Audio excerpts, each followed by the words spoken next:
রহমাতুল লিল আলামিন নবী আমার নিজের হাতে বালতি নিয়া কুয়ার পাশে দাঁড়াইয়া যখন বালতিটা কুয়ার ভিতরে ছেড়ে দিছে, পানিটা একেবারে গভীরে, আমার নবী টেনে টেনে বালতির পানিগুলা উঠাইতেছেন। 9 বালতি পানি যখন উঠাইছে বাবা, রশিটা নরম ছিল। 10 নম্বর বালতিটা যখন কুয়ার ভিতরে ছাড়ছে, পানি উঠায় যখন টান মারছে, রশিটা সিরিয়া কুয়ার ভিতরে পড়িয়া গেছে। নবী আমার ইহুদির সামনে যা বলে, ভাই তোমার সাথে আমার ওয়াদা, আমি 10 বালতি পানি তোমার খেজুর গাছে দিব, কিন্তু আমি 9 বালতি পানি দিছি। 10 বালতির সময় যখন বালতিটা ছাড়ছি, তোমার রশিটা দুর্বল ছিল, বালতিটা সিরিয়া কুয়ার ভিতরে পড়িয়া গেছে। আমার এই 9 বালতির বিনিময়ে 18টা খেজুর আমারে দাও। নবী যখন এই কথা বলছে, ওই ইহুদি হাতটা একত্রিত কইরা আমার নবীর গালের ভিতরে একটা থাপ্পড় বসায় দিছে। বাবা ইহুদি বলে, মুহাম্মদ রে, আমার বালতি ছিঁড়ার জন্য তোমারে রাখি নাই, তোমারে রাখছি পানি দেওয়ার লাইগা, বালতিটা কেন ছিঁড়লা? আমার নবী এমন দয়ার নবী, ইহুদি নবীরে থাপ্পড় মারে, নবী আমার পাল্টা আঘাত না কইরা। মুহতারাম হাজিরিন, আমাদের আলোচনা চলতেছিল মুহররম সম্পর্কে, কারবালা সম্পর্কে। কারণ মুহররম মাস অত্যন্ত দামি মাস, যে মাসে আল্লাহ পাক রব্বুল আলামিন দুনিয়া সাজিয়েছেন, যে মাসে দুনিয়া ধ্বংস করবেন। মুহররম মাসে আল্লাহ পাক রব্বুল আলামিন অগণিত অসংখ্য ঘটনা ঘটিয়েছেন। ঐতিহাসিকদের বর্ণনা মতে এই মুহররম মাসে আল্লাহ পাক রব্বুল আলামিন এমন এমন কিছু ঘটনা ঘটিয়েছেন যেগুলো পৃথিবীর শুরু লগ্ন থেকেই মুহররমের দাম আল্লাহর কাছে আছে। আমাদের বাবা সাইয়েদনা আদম আলাইহিস সালাতু ওয়াস সালাম, মা হাওয়া আলাইহিস সালাতু ওয়াস সালাম, আপনারা সকলেই জানেন আল্লাহ পাক রব্বুল আলামিন তাদেরকে জান্নাত থেকে দুনিয়ায় পাঠিয়েছিলেন। বর্ণনা মতে প্রায় 360 বছর পর্যন্ত একজন আর একজনের সাথে দেখা নেই, সাক্ষাৎ নাই, শুধু চোখের পানি ঝরিয়েছেন, কান্না করছেন। বাবা আদম আলাইহিস সালাতু ওয়াস সালামের হালত হলো আসমানের দিকে লজ্জায় তিনি তাকান নাই, জমিনের দিকে তাকাই শুধু কান্না করতেন আর দোয়া করতেন, রব্বানা যালামনা আনফুসানা, আয় আমার রব, আমি আমার নিজের নফসের উপরে জুলুম করছি। এইভাবে চোখের পানি জড়ায় জড়ায় দোয়া করতেন। 360 বছর পরে বর্তমান আরাফার ময়দান, যেটা যেই জায়গায় ময়দানে মাহশার কায়েম হবে, যেই হাসরের ময়দান, যে আরাফার ময়দানে কায়েম হবে, ওই জায়গায় আল্লাহ পাক রব্বুল আলামিন সমস্ত মানুষদেরকে উপস্থিত করবেন। ওই আরাফার ময়দানে জাবালে রহমতের উপরে বাবা এবং মায়ের সাক্ষাৎ ঘটিয়েছিলেন 360 বছর পরে। দুইজনকে জান্নাত থেকে 2 দেশে নামাইছেন, মা হাওয়াকে জেদ্দায় নামাইছেন, বাবা আদমকে শ্রীলঙ্কায় নামাইছেন। 360 বছর পরে যেই জায়গায় দেখা হয়েছে, ওই জায়গাটা ইয়াউমে আরাফা, পরিচয়ের মাঠ। যেহেতু এই জায়গায় তাদের পরিচয় হয়েছে, এই জন্য মাঠটার নাম হয়েছে আরাফা, মানে পরিচয়ের মাঠ। আর যেই দিনে তাদের সাক্ষাৎ হয়েছে, ওই দিনটা ছিল ইয়াউমে আশুরা, মুহররমের 10 তারিখ। আরো জোরে বলেন। নূহ আলাইহিস সালাতু ওয়াস সালামের জামানায় আল্লাহ পাক রব্বুল আলামিন প্লাবন দিয়েছিলেন, বন্যা দিয়েছিলেন। নূহ নবীকে আল্লাহ বলেছিলেন, আপনি আপনার অনুসারী মুসলমানদেরকে নিয়া, ইমানদার নর নারীদেরকে নিয়া, এবং প্রতি প্রাণী থেকে জোড়ায় জোড়ায় 1 জোড়া করে প্রাণী আপনার কিস্তির ভিতরে উঠান। এরপরে আল্লাহ পাক রব্বুল আলামিন যখন প্লাবন দিলেন, বন্যা দিলেন, টানা 6 মাস পর্যন্ত বন্যা ছিল। টানা 6 মাস পর্যন্ত নূহ নবী এবং তার অনুসারী উম্মতেরা, ইমানদারেরা ওই কিস্তির ভিতরে ছিলেন। 6 মাস পরে যেই দিন তাদের এই নৌকাটা ওই কিস্তি থেকে নূহ আলাইহিস সালাতু ওয়াস সালাম এবং তার অনুসারী উম্মতেরা, মুসলমানেরা জমিনে নেমেছিলেন, ওই দিনটাই হলো ইয়াউমে আশুরা, মুহররমের 10 তারিখ। আরো জোরে বলেন। এমন অলৌকিক ঘটনাগুলো আল্লাহ পাক রব্বুল আলামিন এ মাসে ঘটিয়েছেন। কোন কোন রিওয়ায়াত দুর্বলও পাওয়া যায়। এরপরও যেহেতু ইতিহাস বিভিন্ন জন বিভিন্নভাবে লিখছেন, তবে সর্বোপরি একটা কথা, মুহররম মাস আল্লাহর মাস। নবীজি বলছে এ মাসের দাম আল্লাহর কাছে পৃথিবীর শুরু লগ্ন থেকে আল্লাহ 4টা মাস সম্মানিত করছে, এর ভিতরে একটা মাস মুহররম মাস। সেই মুহররম মাসেই ইমাম হুসাইন রাদিয়াল্লাহু তাআলা নবীজির নাতি, জান্নাতের যুবকদের সর্দার, নবীজি যাদের সম্পর্কে বলছে আল হাসান ওয়াল হুসাইন সাইয়্যিদা শাবাবি আহলিল জান্নাহ, আমার হাসান আমার হুসাইন এরা দুইজন জান্নাতের যুবকদের সর্দার। সুবহানাল্লাহ। যারা জান্নাতের যুবকদের সর্দার, হুসাইন রাদিয়াল্লাহু তাআলা আনহুর বড় ভাই ইমাম হাসান, তাকেও কিন্তু শহীদ করা হয়েছিল। বিষ মিশ্রিত করে, বিষ খাইয়ে ইমাম হাসানকে শহীদ করা হয়েছিল। তাদের বাবা শেরে খুদা হযরত আলী রাদিয়াল্লাহু তাআলা, যে আলী সম্পর্কে নবীজি বলছেন আমি হলাম এলেমের শহর, আর এই শহরের দরজা হলো আমার আলী। আর আসতে বলে সেই আলী রাদিয়াল্লাহু তাআলা আনহুকে শহীদ করা হয়েছিল। মুসলমানদের খলিফা হযরত উসমান রাদিয়াল্লাহু তাআলা আনহুকেও শহীদ করা হয়েছিল। মুসলমানদের দ্বিতীয় খলিফা ওমরে ফারুক রাদিয়াল্লাহু তাআলা তিনিও যখন ফজরের নামাজে দাঁড়িয়েছিলেন, ওই অবস্থায় দুর্বৃত্তরা ছুরি চালিয়ে ওমরে ফারুক রাদিয়াল্লাহু তাআলা আনহুকেও শহীদ করেছিলেন। ইসলামের ইতিহাস, মুসলমানরা রক্ত দিয়েছে, জীবন দিয়েছে, শাহাদাত বরণ করেছে, এরপরও বাতিলের সাথে আপোষ করে নাই। কথা বলেন ঠিক কি? ইমাম হুসাইন রাদিয়াল্লাহু তাআলা তিনি যখন মদিনায় ছিলেন, ইমাম হাসান রাদিয়াল্লাহু তাআলা যখন খলিফা নিযুক্ত হলেন, আমির নিযুক্ত হলেন, তিনি লক্ষ্য করলেন মুয়াবিয়া রাদিয়াল্লাহু তাআলা আনহু এবং কুফা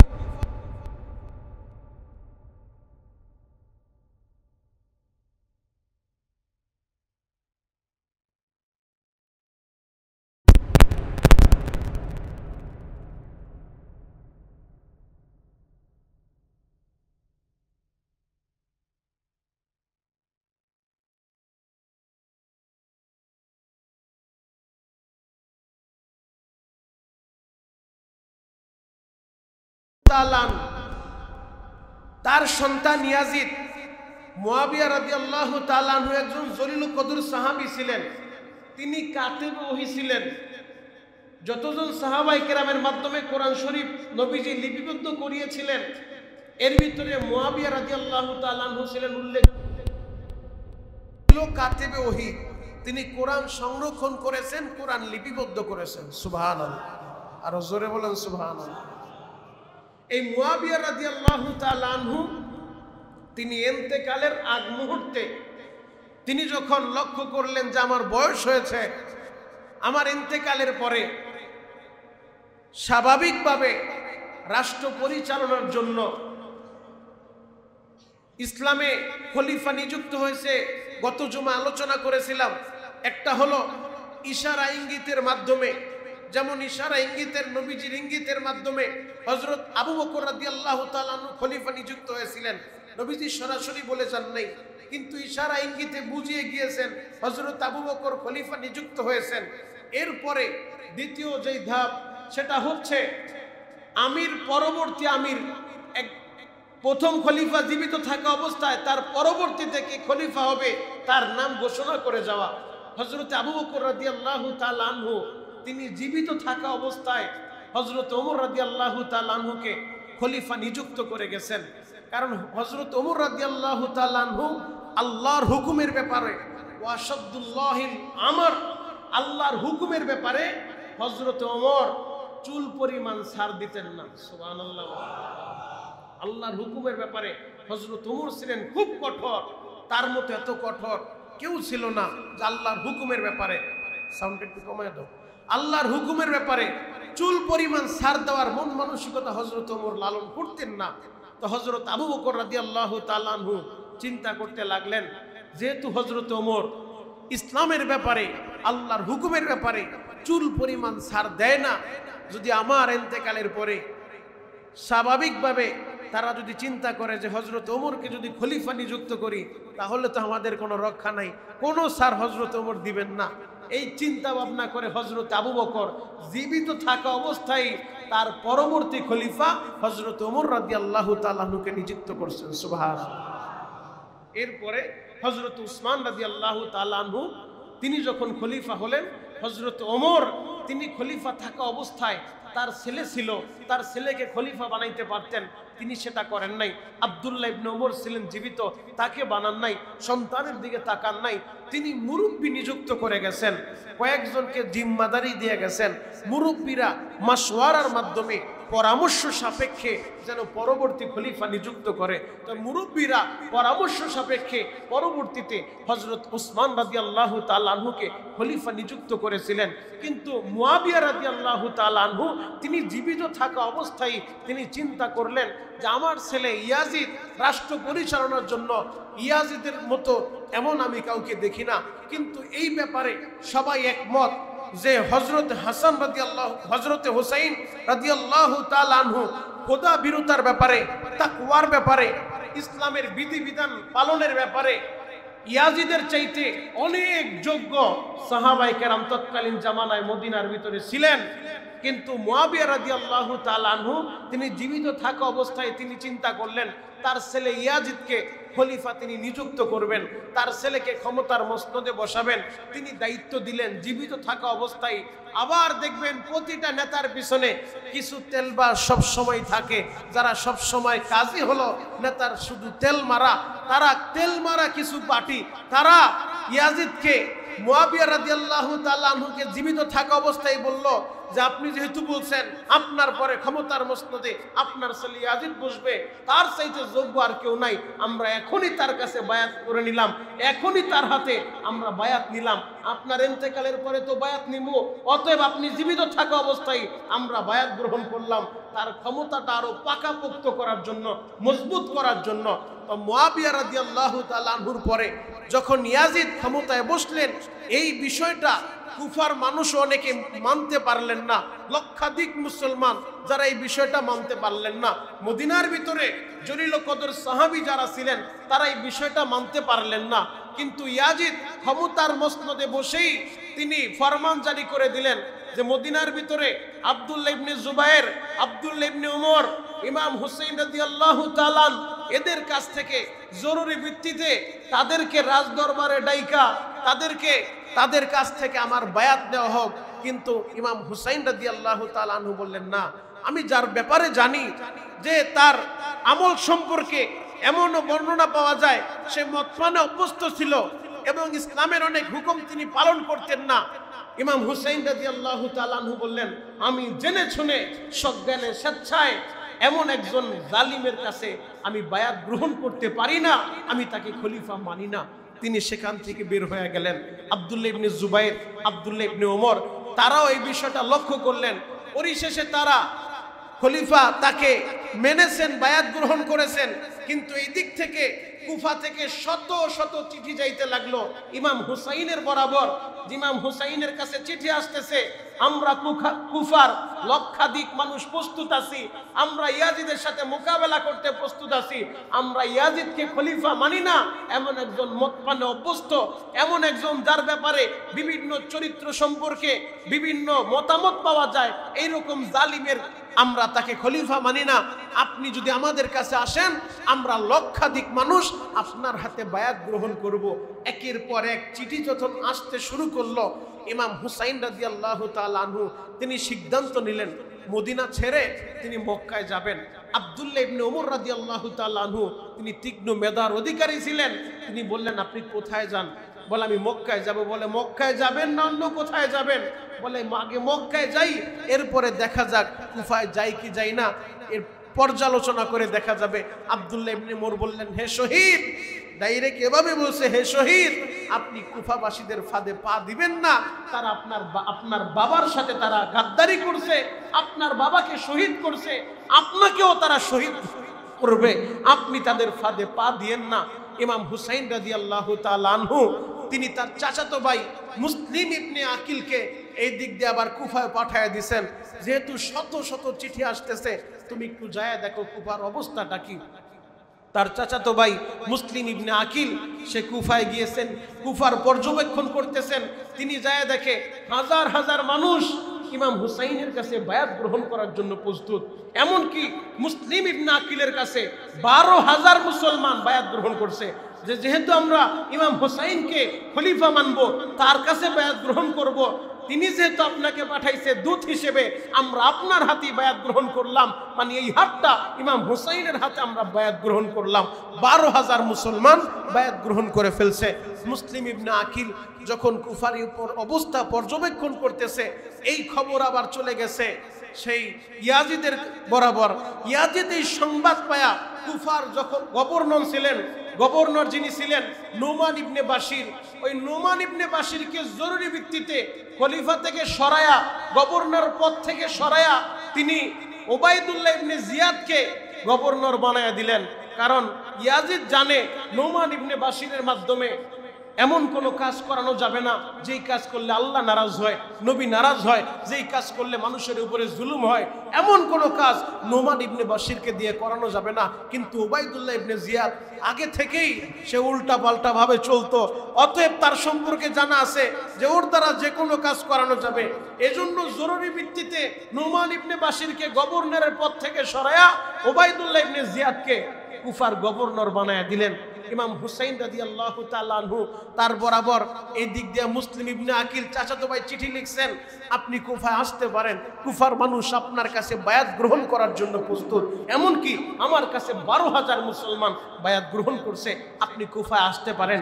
ইমাম হুসাইন রাদিয়াল্লাহু তাআলা আনহু এই চিঠি পায়া ইমাম হুসাইন রাদিয়াল্লাহু তাআলা আনহু তার লক্ষ্য উদ্দেশ্য ছিল একটাই, কেন কোন জালিমকে তিনি খলিফা হিসেবে মানতে পারেন না। কোন জালিম, যেই জালিম ইসলামের পরিপূর্ণ হুকুম মানবে না, ওই জালিমকে তিনি খলিফা মানবেন না। তিনি আল্লাহর নবীর নাতি, জান্নাতি যুবকদের লিডার, সেই জান্নাতি যুবকদের লিডার কোন জালিমের সামনে মাথা নত করতে পারে না। এই জন্যই তিনি কুফার উদ্দেশ্যে রওনা দিলেন। কুফার উদ্দেশ্যে রওনা দিয়েছেন। রওয়ায়াতের ভিতরে আসছে, আল বিদায়া ওয়ান নিহায়ার ভিতরে 50 থেকে শুরু করে 80 জন পর্যন্ত বর্ণনা পাওয়া যায়। তবে উল্লেখযোগ্য হলো 40 জন পুরুষ আর 32 জন নারী এবং শিশু, সব মিলে মোট 72 জন। এই 72 জনের কাফেলা নিয়ে ইমাম হুসাইন রাদিয়াল্লাহু তাআলা কুফার উদ্দেশ্যে রওনা দিলেন। মুহতারাম হাজিরিন, এই দিক দিয়া ওবায়দুল্লাহ ইবনে জিয়াদ গভর্নর হওয়ায় খবর নিলেন যেই কুফার ভিতরে ইমাম হুসাইনের পক্ষে কে কাজ করতেছে। সংবাদের মাধ্যমে জরুরি ভিত্তিতে তিনি জানতে পারলেন গোয়েন্দা সংস্থার মাধ্যমে যে ইমাম হুসাইন রাদিয়াল্লাহু তাআলা আনহু মুসলিম ইবনে আকিল নামে তার চাচাতো ভাইকে কুফায় পাঠিয়েছেন। মুসলিম ইবনে আকিলকে গ্রেফতার করে ওবায়দুল্লাহ ইবনে জিয়াদ তার বডি থেকে গর্দানটা আলাদা করে দিয়েছে, তাকে শহীদ করে দিয়েছে। শহীদ হওয়ার আগ মুহূর্তে মুসলিম ইবনে আকিল তাদের মধ্য থেকে একজনকে বলে গেল, হায় হায়, আমি কি কাজ করেছি, আমি তো নবীর নাতি ইমাম হুসাইন রাদিয়াল্লাহু তাআলা আনহুকে কুফায় আসার জন্য চিঠি পাঠিয়েছি, যদি সম্ভব হয় তুমি তাকে একটু নিষেধ করে দাও, সে যেন কুফায় না আসে। এখন কুফার অবস্থা পুরাটাই পাল্টায় গেছে। মুসলিম ইবনে আকিলকে শহীদ করে দিয়েছে। মুসলিম ইবনে আকিলকে কিভাবে গ্রেফতার করলো এটার আবার লম্বা আলোচনা। যেই বাড়িতে তাকে থাকতে দিছে, যেই বাড়ির মানুষেরা তাকে খাবারের ব্যবস্থা করে দিছে, ওই বাড়ির লোকদেরকে গ্রেফতার করছে। মুসলিম ইবনে আকিল ওই বাড়ির লোককে সারায় আনার জন্য তিনি 50,000 লোক নিয়ে ওবায়দুল্লাহ ইবনে জিয়াদের বিরুদ্ধে সংগ্রাম করার জন্য, তাকে জেল থেকে মুক্ত করার জন্য গিয়েছিলেন। কিন্তু প্রতিমধ্যে তিনি যখন রওনা হয়েছেন, আস্তে আস্তে তার পিছন থেকে সংখ্যা কমতে শুরু হয়েছে। কমতে কমতে এক পর্যায়ে তাকায় দেখে 5-6 আছে, কিছুক্ষণ পর দেখে 3000, কিছুক্ষণ পর তাকায় দেখে মাত্র অল্প কিছু সংখ্যক লোক বাকি আছে। এরাই হলো শিয়া, যারা সাপোর্ট দিবে। এরপরে এই সাবাই গোষ্ঠীরা, এদের চরিত্রটাই এমন, সাপোর্ট দিয়া পিছন দিক থেকে ভেঙে যাবে, যাবে, কারণ মুনাফিকদের লিডার আব্দুল্লাহ ইবনে সাবা যে মুসলমানদের খলিফা উসমান রাদিয়াল্লাহু তাআলা আনহুকে শহীদ করেছিলেন, এই সাবাই গোত্রেরা, এই সাবাই গোত্রের লোকজনের চরিত্রই হলো এমন, তারা মুসলিম ইবনে আকিলের সাথে বের হয়ে এরপরে পিছন দিক থেকে সবাই ভেগে গেছে, পিছনে তিনি তাকায় দেখে এখন একাই আছে, তার পিছনে আর কেউ নাই। মুসলিম ইবনে আকিলকে যখন শহীদ করে দিল, এই সংবাদ তো আর ইমাম হোসাইন জানে না। তৎকালীন জামানায় তার ফেসবুক চলতো না, ইউটিউব চলতো না, অনলাইন চলতো না, তিনি তো আর জানে না যে ওই জায়গায় কি হচ্ছে।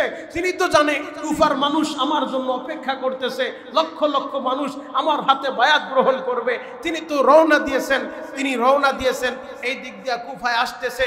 আবার তার কাছে সংবাদ চলে আসছে ওবাইদুল্লাহ ইবনে জিয়াদের কাছে যে ইমাম হোসাইন দলবল নিয়ে তিনি কুফার ভিতরে আসতেছেন, কুফায় যেন প্রবেশ করতে না পারে। এই কারণে ওবাইদুল্লাহ ইবনে জিয়াদের নেতৃত্বে প্রায় ৬,০০০ সৈন্যবাহিনী নিয়ে তারা কারবালা প্রান্তরে ইমাম হুসাইন রাদিয়াল্লাহু তাআলা আনহুকে অবরুদ্ধ করলেন কারবালা প্রান্তরে, যেন এই জায়গা থেকে তিনি কুফায় প্রবেশ করতে না পারেন। ইমাম হুসাইন রাদিয়াল্লাহু তাআলা আনহু যখন বুঝলেন কুফার অবস্থা আগের মতো নাই, পুরো অবস্থা চেঞ্জ হয়ে গেছে, সংবাদ আসছে তার চাচাতো ভাই মুসলিম ইবনে আকিলকে শহীদ করে ফেলছে, যেই বাড়িতে তাকে আশ্রয় দিছে ওই বাড়িওয়ালাদেরকে শহীদ করে ফেলছে, এমনকি যারা যারা গোপনে গোপনে ইমাম হুসাইন রাদিয়াল্লাহু তাআলা আনহুকে আনার জন্য সংকল্প করেছিলেন তাদের বাড়ি ঘরে আক্রমণ চালায়া অনেককে শহীদ করে দিছে। এই সংবাদ পায়া ইমাম হুসাইন রাদিয়াল্লাহু তাআলা আনহু তখন ওবাইদুল্লাহ ইবনে জিয়াদকে বললেন, আমি তোমাদের কাছে 3টা প্রস্তাব রাখতে চাই।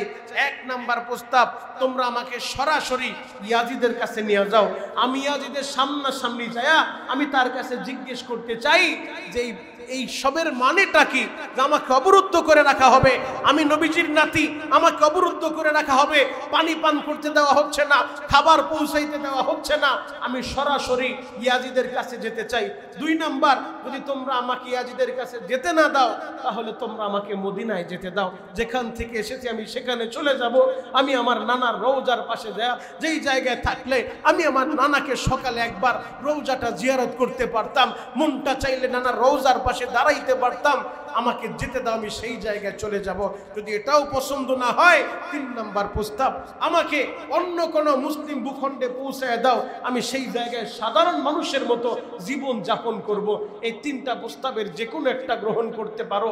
কিন্তু ওবাইদুল্লাহ ইবনে জিয়াদ 3টা প্রস্তাবের একটাও গ্রহণ করলো না, সরাসরি তাকে যেতেও দিবে না, বরঞ্চ তাকে বাধ্য করা হচ্ছে আপনি ইয়াজিদকে খলিফা মেনে নেন, আপনি ইয়াজিদের কাছে বায়াত গ্রহণ করেন। ইমাম হুসাইন রাদিয়াল্লাহু তাআলা আনহু বললেন, কোশ্চিন কালেও সম্ভব না, জীবন দিব কোন জালিমকে আমি খলিফা হিসেবে মেনে নিতে পারবো না। তোমরা হয়তো তার কাছে যেতে দাও, আমি তার সামনাসামনি যায় কথা বলি, নয়তো আমি যেখান থেকে এসেছি আমাকে সেখানে যেতে দাও। যদি সেটাও পছন্দ না হয়, আমাকে অন্য কোনো মুসলিম দেশে সীমানায় পৌঁছায় দাও, আমি সেখানে যায় সাধারণ মানুষের মতো বসবাস করব, আমার আর কিছু দরকার নাই। একটা প্রস্তাব গ্রহণ করে না, তারা বাধ্য করতেছে আপনি ইয়াজিদকে খলিফা মেনে নেন। ইমাম হুসাইন বললেন, নবীর রক্ত আমার শরীরে, আমি কোনো জালিমকে খলিফা হিসেবে মেনে নিতে পারি না, আমি মাথা নত করতে পারবো না। এই অবস্থায় যখন তারা কোনোভাবেই খাবারের ব্যবস্থা করতেছে না, ফুরাত নদীর তীরটা অবরুদ্ধ করে রেখেছে, পানিরও ব্যবস্থা করতে পারে না, পানিটা পর্যন্ত পান করতে দেয় না। গত জুমে আপনাদেরকে শুনিয়েছিলাম ইমাম হুসাইন রাদিয়াল্লাহু তাআলা আনহুর কলিজা টুকরা সন্তান আলী আসগরকে পানি পান করাইতে নিয়েছেন, ওই জায়গায় তাকেও শহীদ করে দেওয়া হয়েছে। সর্বশেষ মুহররমের 9 তারিখ রাত্রিবেলা মাগরিবের পরে ইমাম হুসাইন রাদিয়াল্লাহু তাআলা আনহু দেখলেন অবস্থার অনুকূলে নাই, এখন তাদেরকে আর বাঁচতে দিবে না। ইমাম হুসাইন রাদিয়াল্লাহু তাআলা আনহু কাফেলার ভিতরে ঢুকে, তাঁবুর ভিতরে ঢুকে তার সাথী সঙ্গী মহিলা পুরুষ সবাইকে উদ্দেশ্য করে ইমাম হুসাইন রাদিয়াল্লাহু তাআলা আনহু বললেন যে আমাকে তারা বাঁচতে দিবে না, আমাকে শহীদ করে দিবে, অতএব আজকের এই রাতটা মনে হয় আমার শেষ রাত, তোমরা যদি চাও আমি তোমাদেরকে বিপদে ফেলতে চাই না, এ রাতের অন্ধকারে তোমরা চলে যাও, তোমরা যে যার মতো মদিনায় চলে যাও, তোমরা নিরাপদে চলে যাও, আমি এখান থেকে যাব না, আর ওরা আমাকে বাঁচতেও দিবে না, আমাকে শহীদ করে ফেলবে, তোমরা চলে যাও। এক বাক্যে মহিলা পুরুষ সবাই বলল না, নবীজির নাতিকে এই বিপদে ফেলে আমরা কোথাও যেতে পারি না। যদি শহীদ হতে হয় আমরা সবাই শহীদ হয়ে যাব, যদি জীবন দিতে হয় সবাই জীবন দিব, এরপরও নবীর নাতিকে বিপদে ফেলে আমরা যেতে পারি না। ইমাম হুসাইন রাদিয়াল্লাহু তাআলা আনহু তাঁবুর ভিতরে দাঁড়ায় চোখের পানি জড়ায় কান্দে আর বলে আমার মা নাই, যদি মা থাকতো আমি মার কাছ থেকে বিদায় নিতাম। আমার নানা ভাই দুনিয়ায় নাই, যদি নানা ভাই থাকতো নানা ভাইয়ের কাছ থেকে আমার দুঃখের কথাগুলো শেয়ার করতাম। আমার বাবা দুনিয়ায় বেঁচে নাই, আমার বাবাকেও শহীদ করে দেওয়া হয়েছে। আমার বাবা থাকলে কষ্টের কথা বাবার কাছে বলতে পারতাম। আমার বড় ভাই নাই, বড় ভাইটাকেও বিষ খাইয়ে শহীদ করা হয়েছে। বড় ভাই থাকলেও ভাই হিসেবে ভাইয়ের কষ্টের কথা শেয়ার করতে পারতাম। আমার আল্লাহ ছাড়া কেউ নাই, তোমরা যে যার মতো চলে যাও। সবাই বলে না, আপনাকে ফেলে আমরা কোথাও যাব না। মুহররমের 10 তারিখ ফজরের সকালবেলা ফজরের নামাজের সময় ইমাম হুসাইন রাদিয়াল্লাহু তাআলা আনহু জামাতের ইমামতি করতেছেন। riwayaতের ভিতরে আসছে যার উবাইদুল্লাহ ইবনে জিয়াদ সহ যারা এসেছে তাকে শহীদ করার জন্য ইমাম হুসাইনের পিছনেও বিরোধী দলের লোকজন নামাজ পড়লো, তার ইমামতিতে নামাজ পড়লো। নামাজের পরে মুহররমের 10 তারিখ ফজরের পর থেকে যুদ্ধ শুরু হয়ে গেছে।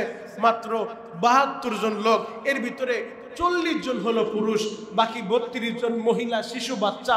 এদেরকে তো মুসলমানরা যুদ্ধে নেয় না, মুসলমান নারীদেরকে বাচ্চাদেরকে জিহাদের ময়দানে নেয় না। ইমাম হুসাইন তো জিহাদের জন্য আসে নাই, যদি আসতেন তাহলে তো নারীদেরকে নিয়ে আসতেন না, বাচ্চাদেরকে নিয়ে আসতেন না। মাত্র 40 জন পুরুষ, আর এই দিক থেকে 6000 ওই ইয়াজিদের বাহিনী উবাইদুল্লাহ ইবনে জিয়াদের নেতৃত্বে যখন যুদ্ধ চলতেছে, যুদ্ধ চলতে চলতে একটা পর্যায়ে মুসলমানরা যখন শহীদ হয়ে যাচ্ছে, ইমাম হুসাইন রাদিয়াল্লাহু তাআলা আনহু 6000 বেঈমানের মোকাবেলায় একাই। আর এই যুদ্ধটা এমন একটা যুদ্ধ যারা উভয় পক্ষ তারাও মুসলমান। ইতিহাসের এমন একটা ট্র্যাজেডি ইতিপূর্বে আর কখনো ঘটে নাই। ইতিহাসে এমন এক হৃদয় বিদারক ঘটনা যে মুসলমানের হাতে মুসলমান আজকে শাহাদাত বরণ করতেছে। ইমাম হুসাইন রাদিয়াল্লাহু তাআলা আনহু তিনি 6000-এর মোকাবেলা একাই বীর বিক্রমে যুদ্ধ করে যাচ্ছেন। সারা দিন যুদ্ধ করতে করতে বিকেল বেলা তিনি ক্লান্ত যখন চলে আসছে, ফুরাত নদীর তীরে যায় যখন এক আজলা পানি উঠে মুখের কাছে নিচে পানিটা পান করবে, শরীরটা ক্লান্ত।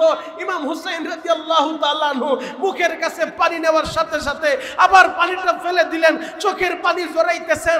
যেই ফুরাদের পানির কারণে আমার বাচ্চার মুখে আমি পানিটা তুলে দিতে পারি নাই, আমার কলিজার টুকরা সন্তান আলিয়াসগুরের মুখে যেই ফুরাদের পানি আমি পান করাইতে পারি নাই, আমার সাথী সঙ্গীরা একে একে শহীদ হয়ে গেল।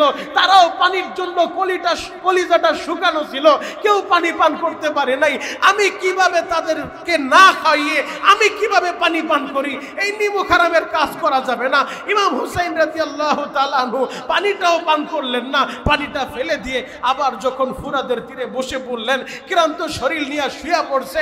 এই অবস্থায় উবাইদুল্লাহ ইবনে জিয়াদের নেতৃত্বে, সীমার নেতৃত্বে যখন কিছু লোকজন উপস্থিত হয়ে গেছে তরবারি নিয়ে, একজন আরেকজনকে ইশারা করে, কেউ তরবারি চালাইতে সাহস পায় না, কেমনে তরবারি চালাইবো? আরে তিনি তো জান্নাতের যুবকদের নেতা, আরে তিনি তো নবীজির কলিজার টুকরা। এই হুসাইন তো সেই হুসাইন, যেই হুসাইনের চেহারার ভিতরে এমন কোনো জায়গা নাই যেই জায়গায় রহমাতুল লিল আলামিনের ঠোঁটটা লাগে নাই, যেই জায়গায় রহমাতুল লিল আলামিন চুমু খায় নাই। এই হুসাইন তো সেই হুসাইন, যেই হুসাইন রহমাতুল লিল আলামিন যদি নামাজে দাঁড়াইতো, পিঠের উপরে ইমাম হুসাইন যখন গোড়া বানায় নানার পিঠের উপরে উঠতো, আল্লাহ বলে হাবিব আমার আপনার নাতি না নামা পর্যন্ত সেজদায় পড়ে থাকেন। এই হুসাইন তো সেই হুসাইন, আরে যেই হুসাইনের জন্য রহমাতুল লিল আলামিন নবী আমার ইয়াহুদির বাড়িতে কাজ করতে চলে গেছে। আল্লাহু আকবার।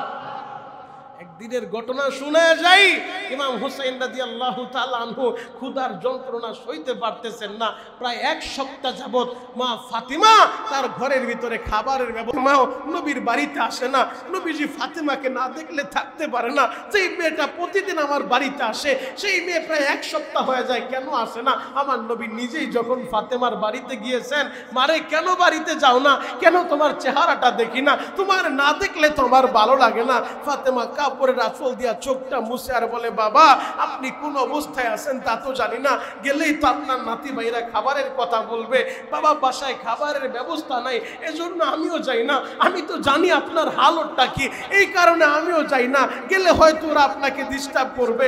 নবী আমার এই কথাটা শুই না সাথে সাথে ঘর থেকে বের হয়ে গেছে। রাস্তায় বের হইয়া রহমাতুল লিল আলামিন নবী আমার বলে, কেউ আমার একটা কাজ দাও, আমি নিজে কাজ করব, কাজ করে আমি আমার নাতিদের জন্য খাবারের ব্যবস্থা করব। দেখে এক ইহুদি খেজুর বাগানের গেটের সামনে দাঁড়ায় আছে। রহমাতুল লিল আলামিন নবী আমার ওই খেজুর বাগানের গেটের সামনে দাঁড়ানো ইহুদির কাছে যায় বলে, ভাই তোমার খেজুর বাগানে কোন শ্রমিক লাগবে নি?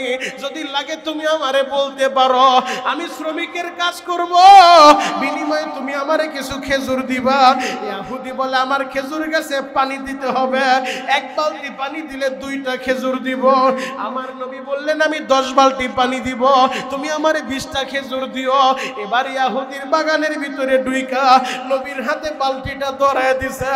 রহমাতুল লিল আলামিন নবী আমার নিজের হাতে বালতি নিয়া কুয়ার পাশে দাঁড়াইয়া যখন বালতিটা কুয়ার ভিতরে ছেড়ে দিছে, পানিটা একেবারে গভীরে, আমার নবী টেনে টেনে বালতির পানিগুলা উঠাইতেছেন।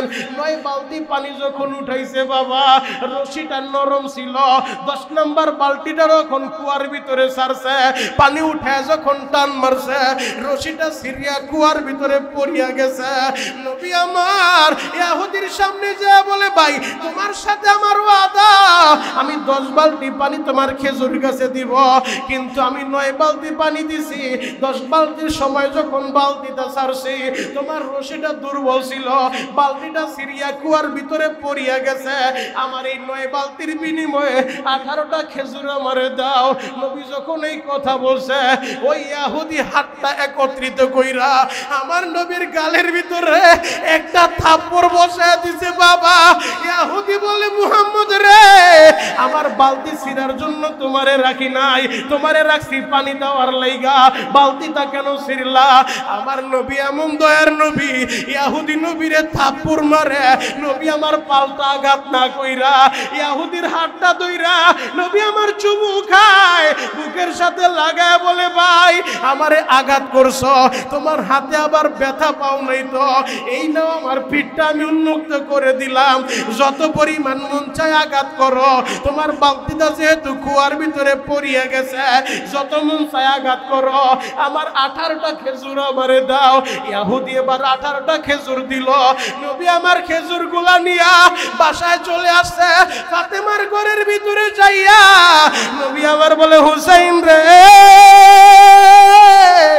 আয় নানু ভাই আমার বুকে আয়। নবী আমার নিজের হাতে ওই খেজুর গুলা ইমাম হুসাইনের মুখের ভিতরে উঠায়া দেয়। ফাতেমা বলে, বাবা গো খেজুর কই পাইলা? কথা বলতে বলতে ফাতেমা নজর করে দেখে আমার বাবার চেহারাটা লাল হয়ে গেছে। আমার নবী তো এত সুন্দর গো বাবা, আমার নবীর মতো তো আল্লাহ কাউকে বানায় নাই, এত সুন্দর চেহারা, হাতের 5টা আঙ্গুল গালের ভিতরে বসে পড়ছে। ফাতেমা একটা চিৎকার মাইরা বলে, বাবা গো তোমার গালের ভিতরে কে আঘাত করছে? নবী আমার বিস্তারিত ঘটনা খুলে বললেন। ফাতেমা কাঁদে আর বলে, বাবা গো এই কষ্ট তোমারে কে সহ্য করতে বলল? কে বলছে তোমারে কাজ করার জন্য? ও আমার যুবক ভাইরা, এই দিক দিয়ে ইহুদি চিন্তায় পড়ে গেল, আমি যে মুহাম্মদের থাপ্পড় মারলাম, মুহাম্মদ রিঅ্যাকশন করলো না, পাল্টা থাপ্পড় আমারে দিতে পারতো, সেটা না দিয়া আমার হাতটা ধরিয়া চুমু খাইলো, বুকের সাথে লাগাইলো আর বললো, আমারে মাইরা তুমি ব্যথা পাও নাই তো? এই মানুষটা সাধারণ কোনো মানুষ না, নিঃসন্দেহে সে আল্লাহর নবী হবে। আর যদি এই অবস্থায় আমি মরিয়া যাই, পরকালে আমার কি উপায় হবে? আমি একজন নবীরে থাপ্পড় মারছি, এই হাত আমি রাখবো না। ইহুদি পাথরের ভিতরে হাতটা রাইখা আর একটা পাথর দিয়া হাতের ভিতরে আঘাত করা শুরু করছে, নিজের হাত ক্ষত বিক্ষত কইরা এবার ওই হাতটারে ব্যান্ডেজ পেঁচাইয়া ফাতেমার বাড়ির দিকে রওনা দিছে। দরজার সামনে দাঁড়ায় সালাম দিছে, নবীজি আমি ইহুদি, কিছুক্ষণ আগে আমার খেজুর বাগানে আপনি কাজ করে আসছেন, আমি সেই পাপী, আমি আপনার আঘাত করেছিলাম নবীজি, আমি বুঝতে পারছি আপনি সত্য নবী, এতে সন্দেহ নাই। নবীজি আমি হাতটা বাড়ায় দিই, আপনি আমারে কালিমা পরে দেন। নবীজি বললে হাতটা দাও, দেখে হাতের ভিতরে ব্যান্ডেজ লাগানো। তোমার হাতে আবার কি হইল? ইহুদি কান্দে আর বলে, নবী গো, সেই হাত দিয়া আপনারে আমি আঘাত করছি, এই হাতটা আমি কেমনে সাথে রাখি? এই জন্যই হাত আমি আঘাত করে নিজের হাতটা নিজে শেষ করতে চাইছি। নবীজি আপনি আমারে কালিমা পড়ায় দেন, দেরি কইরেন না। ও আমার যুবক ভাইরা, ও আমার দাড়ি পাকা বাবাজিরা, আল্লাহর নবী তখন ইহুদিরে কালিমা পড়ায় দেয়। আরে ইমাম হুসাইন তো সেই হুসাইন, সেই হুসাইনের লাইগা আমার নবী ইহুদের বাগানে কাজ কইরা হুসাইনের মুখে খাবার উঠায় দেয়। এই ইমাম হুসাইনকে কে তার শরীরে আঘাত করব? সবাই একজন আর একজনকে ইশারা মারে, কেউ সাহস পায় না। সর্বশেষ সীমার বলে সুযোগ পাইয়া সুযোগ কাজে লাগাইতে হবে। সীমার যখন ইমাম হুসাইনের শরীরের ভিতরে আঘাত করছে বাবা, আরেকজন বল্লম দিয়ে আঘাত করছে। আহারে বডি থেকে মাথাটা আলাদা কইরা, মস্তকটা আলাদা কইরা, মস্তকটা তরবারির মাথার ভিতরে উঠাইয়া এরপরে তারা আনন্দ উল্লাস করতেছে। ও আমার যুবক ভাইরা, ইমাম হুসাইনের বডিটাকে শিমার এবং ওবাইদুল্লাহ ইবনে জিয়াদের নেতৃত্বে গোড়া চালাইয়া পুরা বডিটারে থেতলায় ফেলছে, পুরা বডিটা ক্ষত বিক্ষত করে ফেলছে। ইমাম হুসাইনের মস্তকটা একটা থালার ভিতরে কইরা ইয়াজিদের দরবারে পাঠায় দিছে। ইয়াজিদ যখন ওই মস্তকটা পাইয়া হাতের ভিতরে একটা চাকু নিয়া ঠোঁটের ভিতরে আঘাত করে আর বলে, খলিফা আমারে মানবা না। পাশের থেকে নবীর এক সাহাবী চিৎকার মাইরা বলে, ইয়াজিদ রে, আর দুঃসাহস দেখাও না রে ইয়াজিদ, কোন ঠোঁটের ভিতরে আঘাত করো? এই ঠোঁটের ভিতরে আমার নবীর স্পর্শ লাইগা রইছে, স্পর্শ লাইগা রইছে। ও আমার যুবক ভাইরা, দাড়ি পাকা বাবাজিরা, এই দিক দিয়ে মদিনার ভিতরে উম্মে সালামা রাত্রিবেলা স্বপ্ন দেখছে। ঘুম ভাঙার পরে চিৎকার মেরে কান্না শুরু করছে, লোকজন জমা হয়ে গেছে। উম্মে সালামা আপনার কি হইল? বলে, রাত্রিবেলা আমি আমার নবীর স্বপ্ন দেখছি, আমার নবীর চুলগুলো এলোমেলো, আমার নবীর শরীরের ভিতরে ধুলাবালি মাখানো, আমার নবীর চোখ দিয়া পানি পড়ে। আমি জিজ্ঞেস করলাম, নবীজি এই অবস্থা কেন আপনার? আমার নবী কান্দে আর বলে, উম্মে সালামা, আমার হোসাইন দুনিয়ায় নাই, আমার হোসাইনকে শহীদ করে দিছে। মদিনার ভিতরে খবর হয়ে গেছে, হোসাইনকে কারবালার ময়দানে শহীদ করে দিছে। ও আমার যুবক ভাইরা, দাড়ি পাকা বাবাজিরা, কারবালা থেকে আমাদের শিক্ষা নিতে হবে। ইমাম হুসাইন বাতিলের সামনে মাথা নত করে নাই, গর্দান দিছে। আমরা মুসলমান যদি হুসাইনকে অনুসরণ করতে চান, আজকে যেই 10ই মুহররম শিয়ারা যেই কাজগুলো করে, এগুলা করতে ইমাম হুসাইন নিষেধ করছে। এগুলা ইমাম হুসাইনের মহব্বত না। যদি ইমাম হুসাইনের মহব্বত প্রকাশ করতে যায় শরীরের ভিতরে তরবারির আঘাত করে, বডির ভিতরে আঘাত কইরা রক্তাক্ত করে, তাহলে ইমাম হাসান কি দোষ করেছিল? ইমাম হাসান তো শহীদ হইছে। ইমাম হাসান শহীদ হইছে, তাকে বিষ পান করায়া, বিষ খাওয়া শহীদ করছে। যদি এতই মহব্বত দেখাইতে চাও হুসাইন শহীদ হওয়ার কারণে তোমরা শরীরের ভিতরে আঘাত করো, তাহলে বিষ পান কইরা প্রমাণ করে দাও তোমরা হাসানকেও ভালোবাসো। ইমাম হাসান তো কোনো অপরাধ করে নাই, তাহলে তার মহব্বত কোথায়? হযরত আলী, তাকেও তো শহীদ করা হয়েছে। কই তার সময় তো তোমরাই আনন্দ উল্লাস আর তাজিয়া মিছিল বের করো না। ঠিক তেমনি ভাবে ওমরে ফারুককেও শহীদ করা হয়েছে। বর্তমান শিয়ারা যেই কাজ করে, তাজিয়া মিছিল করে, এগুলার সাথে ইমাম হুসাইনের কোনো সম্পর্ক নাই। কথা বলা ঠিক কিনা? এগুলার সাথে কোনো সম্পর্ক নাই। শিক্ষা আমাদের নিতে হবে, বাতিলের সাথে কোনো আপোষ নাই, বাতিলের সামনে মাথা নত করা যাব না। যতদিন বাঁচবো আল্লাহর হুকুম মেনে চলবো, নবীর তরিকায় চলবো, এবং ইমাম হুসাইন রাদিয়াল্লাহু তাআলা আনহুর দেখানো পথে আমরা চলতে চাই। নবী যেমনি ভাবে তাদেরকে মহব্বত করেছিলেন, নবীর সুন্নত পালন করার জন্য সর্বোচ্চ তারা উজাড় করে দিয়েছিলেন, আমরা ইনশাআল্লাহ ওইভাবে নবীর সুন্নত পালন করতে চাই। আমরা ওইভাবে দ্বীন ইসলাম টিকিয়ে রাখার জন্য যদি কখন এমন পরিস্থিতি এসে যায় রক্ত দেওয়ার দরকার হয়, গর্দান দেওয়ার দরকার হয়, ইমাম হুসাইন যেমনি ভাবে রক্ত দিয়েছিলেন, গর্দান দিয়েছিলেন, আমরাও ঠিক ওইভাবে রক্ত দেওয়ার জন্য, মর্দান দেওয়ার জন্য রেডি থাকতে হবে, তাহলেই হবে ইমাম হুসাইনের আসল মোহাব্বত। কথা বলা ঠিক কিনা? আল্লাহ পাক রব্বুল আলামিন আমাদের সবাইকে বুঝা এবং আমল করার তৌফিক দান করুক। সকলে বলেন আমিন।